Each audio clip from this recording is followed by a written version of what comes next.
Hello everyone, and welcome to our universe. Today we'll be answering the question, where is the Earth? So this might seem like a bit of a weird question. Where is planet Earth? Well, it's pretty obvious. Planet Earth is right here. I mean, we're all standing on it, so we already know the location.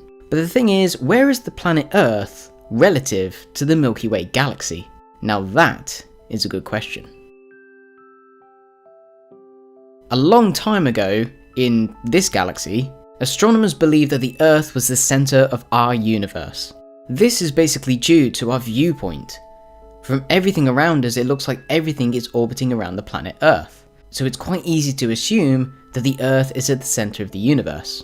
It's only been known for just a couple of centuries that observations and calculations have shown that the Earth and all the bodies in the solar system orbit around the Sun. And this is pretty much the same of how the Sun orbits around the Milky Way galaxy. This means that we've only known for about a century that we are part of a larger picture. We are part of a galaxy. But now astronomers want to know, where exactly does the Earth lie relative to the Milky Way galaxy? So for starters, let's talk about the Milky Way's size. And the Milky Way's size is big. It's really big. In fact, if you measure it in light years, it can be 120,000 light years in diameter, and it can be about 1,000 light years thick. The Milky Way's current size and shape is the result of eating up other galaxies, and it has been doing so to this present day. In fact, the Milky Way galaxy has a dwarf galaxy, a companion galaxy, called Canis Major. This is the closest galaxy to the Milky Way, and its stars are currently being added to the Milky Way's disk. Our galaxy has actually consumed another dwarf galaxy in the past. This is known as the Sagittarius dwarf galaxy. But the Milky Way galaxy is still an average-sized galaxy, compared to the other galaxies in the local universe. Andromeda, for example, is the closest major galaxy to our own, but it is twice as large as the Milky Way, and it has an estimation of nearly 800 billion stars. And some calculations say that it could hold 1 trillion. So the structure of the Milky Way is a very interesting thing. If you could travel to the outside of the galaxy and look back, you would see that the Milky Way galaxy is a barred spiral galaxy. The spiral arms are formed from density waves that orbit around the Milky Way. These are basically made of stars and clouds of gas that are clustered together. As the density waves move through an area, they compress the gas and dust, and this leads to a period of active star formation within the region. The existence of the arms have been determined from observing parts of the Milky Way, as well as studying other galaxies in our universe. If we do look at our galaxy from a whole point of view, you'll actually see that they're not actually real. We've never been able to photograph the whole of our galaxy from the outside. These are either pictures of artist renditions, or they are pictures of other spiral galaxies that resemble our Milky Way. It is very difficult for scientists to actually gauge what the Milky Way really looks like, mainly because we're within it. It's basically like living on the surface of a frisbee. It has only been through decades of observation, reconstruction, and comparisons to other galaxies that we're able to make a clear picture of what the Milky Way really looks like from the outside. From the current research of simulations and telescopes, we can now estimate the amount of stars that are in the galaxy, the amount of spiral arms, the structural rigidity, and the structure of the dark matter itself in the Milky Way galaxy. The Milky Way's arms are made up of dust and gas.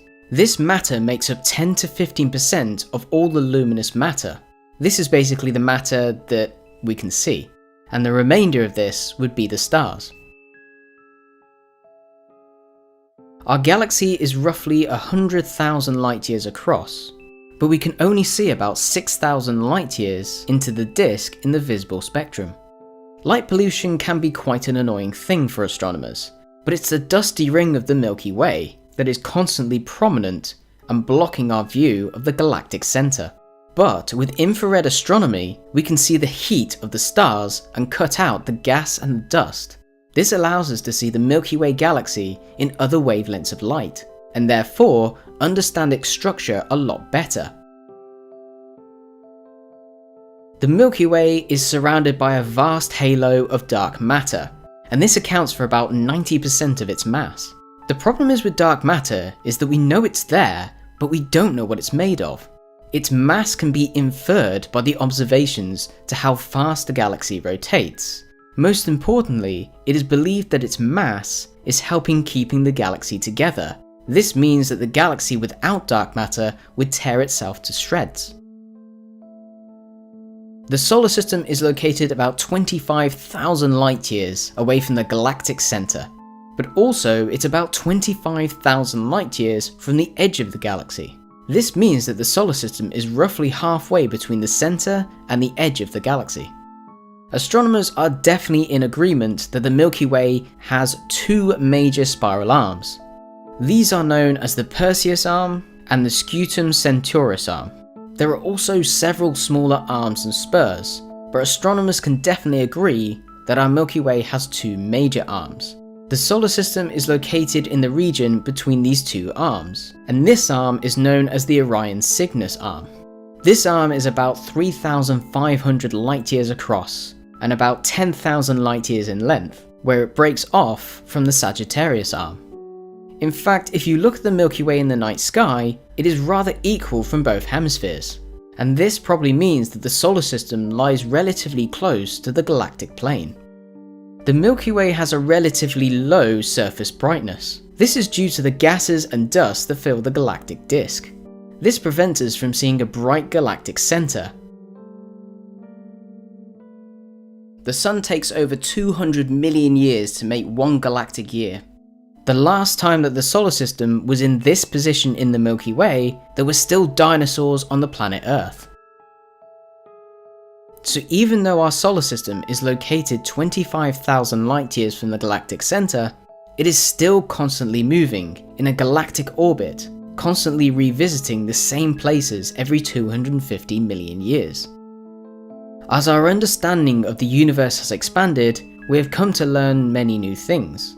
Not only is the universe much larger than we ever imagined, but we are also understanding a lot more about the structure of the galaxy, what it's really made of, the location of the Earth and the Sun, and hopefully the future of our galaxy, the solar system, and maybe planet Earth.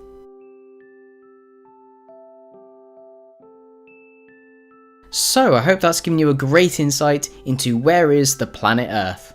If you'd like to know any more about the Milky Way galaxy or our location within the galaxy, I'll put some links in the description below. And as always, if you've enjoyed the video, click the like button, and if you want to support the channel, click subscribe. Thank you for watching.